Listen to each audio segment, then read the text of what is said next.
Hello, I'm Elisa. I'm a freshman. My student number is S0441055. And today my topic is what I learned as a kid in jail. We need to change the culture in our jails and prisons, especially for young inmates. New York State is one of the two in the U.S. that automatically arrests and tries 16 to 17-year-olds as adults. This culture of violence takes these young people and puts them in a hostile environment. And the correctional officers pretty much allowed anything and everything to go on.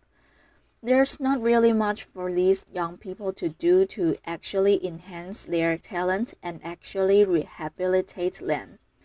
Until we can raise the age of criminal responsibility to 18, we need to focus on changing the daily lives of these young people.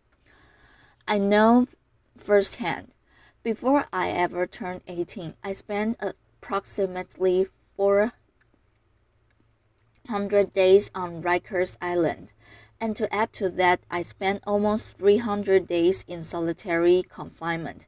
And let me tell you this, screaming at the top of your lungs all day on your cell door, or screaming at the top of your lungs out the window, it gets tiring.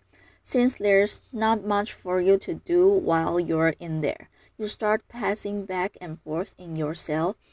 You start talking to yourself, your thoughts start running wild, and then your thoughts become your own worst enemy. Jails are actually supposed to rehabilitate a person, not cause him or her to become more angry, frustrated, and feel more hopeless. Since there's not a discharge plan put in place for these young people, they pretty much re-entered society with nothing, and there's not really much for them to do to keep them from recidivating. But it all starts with the COs. It's very easy for some people to look at these correctional officers as the good guys and the inmates as the bad guys, or vice versa for some. But it's a little more than that. See, these COs are normal, everyday people. They come from the same neighborhoods as the population they serve. They are just normal people. They are not robots, and there's nothing special about them. They do pretty much everything anybody else in society does. The male COs want to talk and flirt with the female COs. They play the little high school kid games with each other. They politic with one another. And the female COs gossip to each other. So I spent numerous amounts of time with numerous amounts of CEOs. And let me tell you about this one in particular named Moore. One day he pulled me in between the A and B doors, which separate the north and south sides of our housing unit. He pulled me there because I had a physical altercation with another young man in my housing unit, and he felt, since there was a female officer working on the floor, that I violated his shift, so he punched me in my chest. He kind of knocked the wind out of me. I wasn't impulsive. I didn't react right away because I know this is their house. I have no wins. All he has to do is pull his pin and backup will come immediately.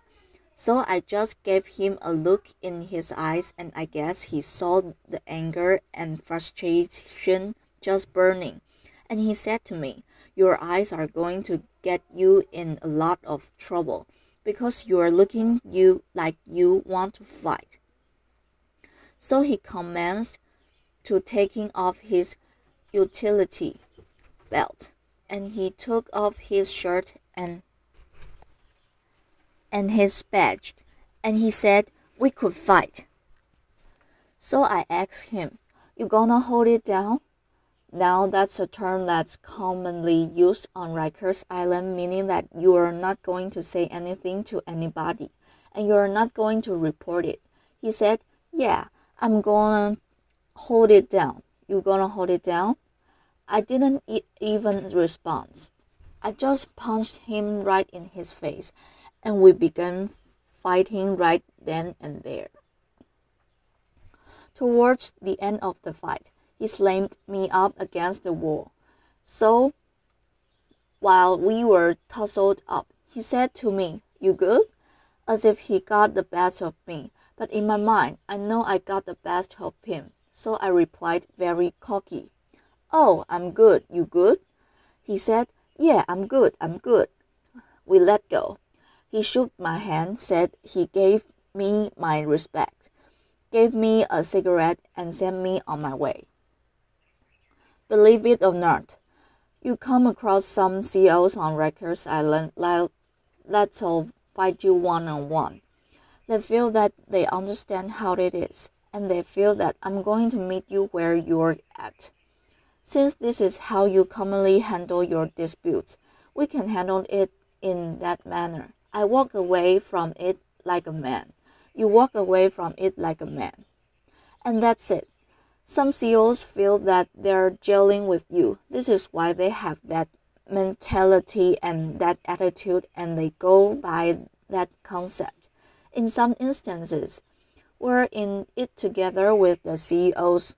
However, institutions need to give these correctional officers proper trainings on how to properly deal with the adolescent population. And they also need to give them proper trainings on how to deal with the mental health population as well. These CEOs play a big factor in these young people's life for X amounts of time until a disposition is reached on their case. So why not try to mentor these young people while they're there? Why not try to give them some type of insight to make a change, so once they re-enter back into society, they're doing something positive? A second big thing to help our teens in jails is better programming. When I was in Rikers Island, the huge thing was solitary confinement. Solitary confinement was originally designed to break a person mentally, physically, and emotionally. That's what it was designed for. The U.S. Attorney General recently released a report stating that they're going to ban solitary confinement in New York State for teens. One thing that kept me sane while I was in solitary confinement was reading. I tried to educate myself as much as possible. I read any and everything I could get my hands on. And aside from that, I wrote music and short stories. Some programs that I feel would benefit our young people are art therapy programs for the kids that like to draw and have that talent. And what about the young individuals that are musically inclined? How about a music program for them that actually teaches them how to write and make music? Just a thought. When adolescents come to Rikers Island, C-74 RNDC is the building that they're housing it. That's nicknamed Gladiator School, because you have a young individual coming inform the street thinking that they're tough, being surrounded by a bunch of other young individuals from all of the 5 boroughs. And everybody feels that they're tough. So now you have a bunch of young gentlemen poking their chests out, feeling that I have to prove I'm equally as tough as you, or I'm tougher than you and you. But let's be honest, that culture is very dangerous and damaging to our young people. We need to help institutions and these teens realize that they don't have to lead the previous lifestyle that they lead when they were on the street, that they can actually make a change. It's sad to report that while I was in prison, I used to hear dudes talking about when they get released from prison, what type of crimes they are going to commit when they get back in the street. The conversations used to sound something like this. Oh, when I hit the street, my brother got this connection for this, that, and the third. Or, my man over here got this connection from the low price. Let's exchange information. And when we hit the town, we're going to do it real big.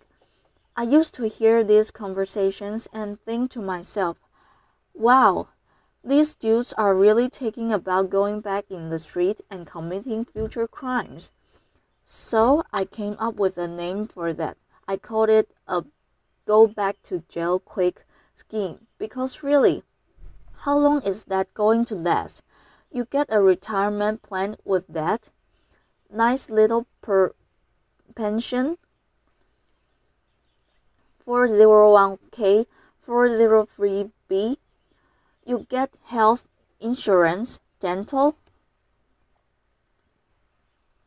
But I will tell you this, being in jail and being in prison, I came across some of the most intelligent, brilliant, and talented people that I would ever met.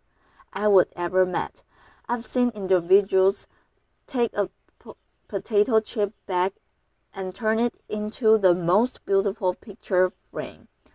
I've seen individuals like take the state soap that's provided from free and turn them into the most beautiful sculptures that would make Michelangelo look like a kindergarten maid. At the age of 21, I was in a maximum security prison called Elmira Correctional Facility. I just came out of the weight shack from working out, and I saw an older gentleman that I knew standing in the middle of the yard just looking up at the sky. Mind you, this older gentleman was serving a 33 and a third to life sentence, in which he already had served 20 years of that sentence. So I walked up to him and I said, "Oh, gee, what's going on, man? You good?" He looked at me and he said, "Yeah, I'm good, young blood." I'm like, "So what are you looking up at the sky for, man? What's so fascinating up there?" He said, "You look up and you tell me what you see. Clouds." He said, "All right. What else do you see?" At that time, it was a plane passing by. I said, "All right, I see an airplane." He said, "Exactly. And what's on the airplane?" "People." "Exactly. Now, where's that plane and those people going?" "I don't know, you know. Please let me know if you do. Then let me get some lottery numbers." He said, "You're missing the big picture, young blood. That plane with those people is going somewhere while we're here stuck. The big picture is that plane with those people going somewhere. That's life passing us by while we behind these walls stuck." Ever since that day, that sparked something in my mind and made me know I had to make a change. Growing up, I was always a good, smart kid. Some people would say I was a little too smart for my own good. I had dreams of becoming an architect or an archaeologist. Currently, I'm working at the Fortune Society, which is a re-entry program, and I work with people as a case manager that are at high risk for recidivism. So I connect them with the services that they need once they're released from jail and prison so they can make a positive transition back into society.